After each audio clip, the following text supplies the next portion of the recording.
But we have to remember that voter suppression has been a part of our story from the beginning of our country because it's a fight for power. Who has the right and the power to shape our future? Part of the challenge is that young people are seen as a threat to power, and therefore they are doing what they've always done, which is find ways to block you from being heard. We need people to make a plan to vote, write it down, and share it. Because if we have a plan to vote, we have a plan to win.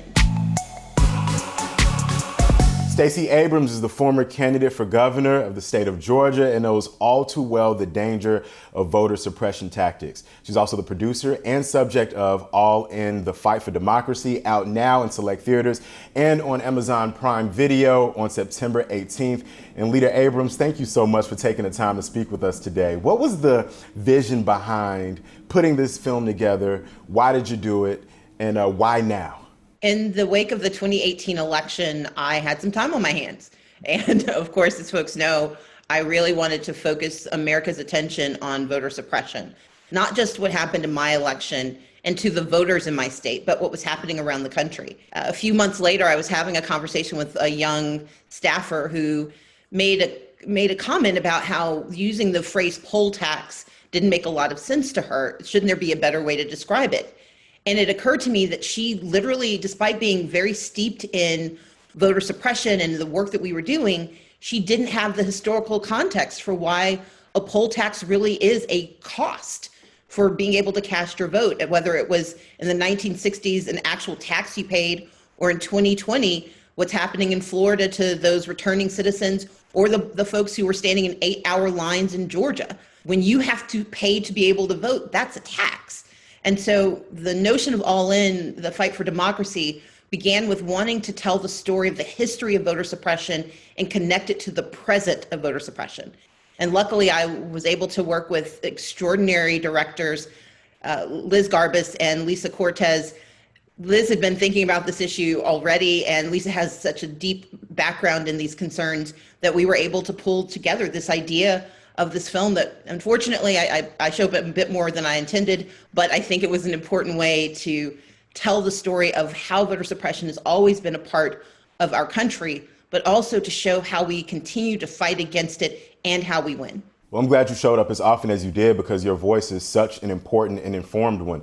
And what I loved about the documentary was that it showed how subversive and insidious some of these tactics are. Like you mentioned it with the poll tax. There are methods that seem reasonable on their face. You know, it seems like it makes sense. Oh, yes, you should bring an ID to vote. But then when you really dig into it, you find out all how it's used to block out certain segments of the population. What can we learn about voter suppression tactics back in the day and how they inform what's happening right at this moment? You know, it began at the very beginning with only white men who owned land being allowed to vote. We saw small bits of progress with Reconstruction and the 15th Amendment allowing black men to vote, the 19th Amendment that let white women vote, and the Voting Rights Act, which for the first time really expanded the right to vote to include everyone. But all along the way, there have been rules that have been put in place that, whether blatant or subtle, have been designed to block you from participation. And where we stand today, we're just watching new iterations of those rules. Mm-hmm. Voter suppression has three things. Can you register and stay on the rolls? Can you cast your ballot? And does your ballot get counted? And so to your point about voter ID is one of the ways they stop you from casting your ballot, especially if you're young. In Texas and Wisconsin and Georgia, you can't use your student ID as a way to vote. You spend thousands of dollars in those states. You pay your taxes, you put in your money, but they won't let you use your one form of ID. We know in Florida, they tried to pass a law that said you can't vote in your polling place on your campus. And so we know that young people are 5 times more likely in some states of having their absentee ballots rejected. The goal is to say, don't bother trying to vote that way. Our response has to be, we're going to vote that way. We're just going to make sure we track it and make sure it works. And so part of the way we connect and juxtapose the former existence of voter suppression with the current iteration is we've got more knowledge, we've got more technology, and we know what's happening, and we are willing to fight back, because 21st century voter suppression may look different. It may be, as you said, more insidious and more subtle, but it's just as deadly, and that's why we can't let it stand. You say in the documentary, the fundamental power of democracy lies in the right to vote. And if you protect that right, you create possibilities for everything else. Let us know what some of those possibilities are and why young people shouldn't be disillusioned about exercising that right. Well, let's start with the fact that you're not wrong. Voting is hard, and it's not a magic solution. It doesn't solve problems. We don't elect saviors. We can elect people we really like and we really trust, but we've got to remember it's part of a system, and this is a process. Voting is not an event. It is a process. Like, learning to play a sport or play an instrument, it takes time. You've got to do repetition, and you've got to stay on top of it. And if you miss a few weeks, you fall back, and you've got to get back to where you were. That's what happens when voting. Yes, we elected Barack Obama in 2008, but we didn't vote in 2010. So we took some of the power away from him because the people who had to approve his rules, approve the laws that he wanted, they changed and they didn't agree with him. And so for many of the issues that matter, if you care about climate change, criminal justice reform, if you care about reproductive health, if you care about healthcare at all, you've got to start at the bottom. The president doesn't solve America.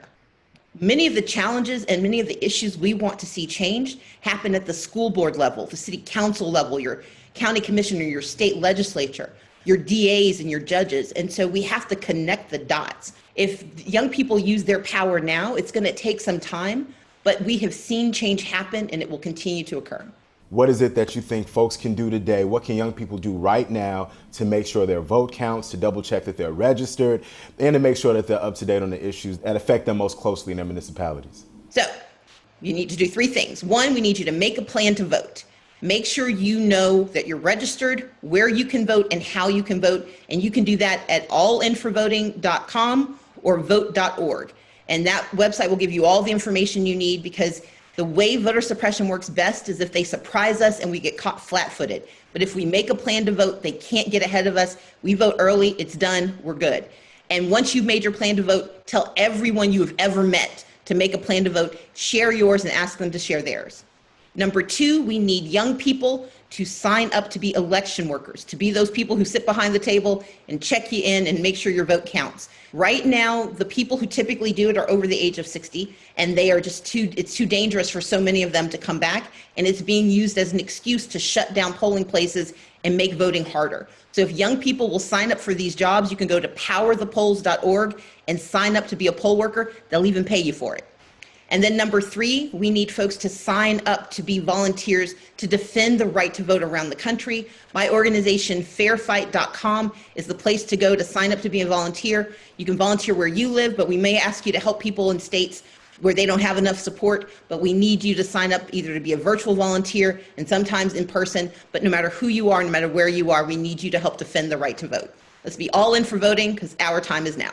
Well, we got our marching orders. Leader Abrams, thank you so much for taking the time to talk to MTV News. It's been my delight. Thank you so much.